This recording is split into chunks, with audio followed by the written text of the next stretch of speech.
And look, it's just as bad in the UK, where the Conservatives are facing political oblivion. This is a warning to the Liberals here at home.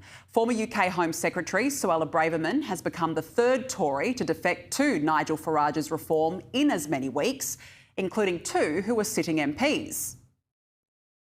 The truth is that in recent years, I have found myself effectively in a social democrat, left-leaning party made up of Conservatives in name only. Yeah, she didn't mince her words. And with more defections and high-profile candidate announcements, Reform is no longer looking like a protest or populist party, but now a party which could genuinely form government. Andrew Rosindell is one of those sitting Tories to make the jump to Reform and has this warning for Conservative parties.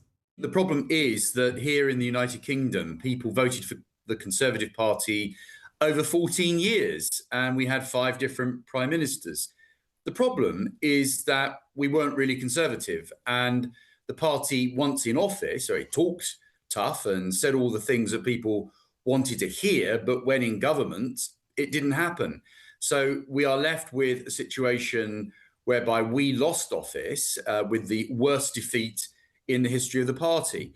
And if the party stops being Conservative and goes into some mushy, nondescript, technocratic, centrist nothing, and that's how people saw it, they really didn't know what it meant to vote Conservative. And I think people have pretty much had enough of that, and they've lost faith in the Conservative Party. But we now have a new party which is representing what core Conservative voters, I think, believe in, which is standing up for Britain and believing in our country and putting the interests of our country first, rather than kowtowing to Europe and worrying about world opinion and going along with extreme policies on net zero and accepting the woke agenda, which people detest in this country. I'm afraid the Conservative Party did all of those things, but the worst thing is that they failed to deal with the immigration crisis. We've had millions of people flooding into Britain. There's no democratic mandate for that. The Conservatives said they'll deal with it. They didn't.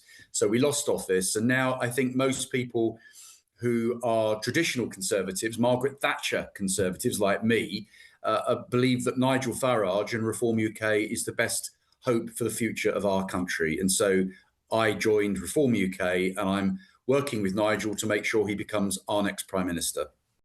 And you have to wonder, can one nation here do what Reform has done in the UK? I guess time will tell. One thing is certain, though, the coalition divorce and leadership woes will only seek to bolster One Nation and Pauline Hanson even further and keep an already power-hungry Anthony Albanese power-hungry even longer. No wonder One Nation is now more popular than the former coalition.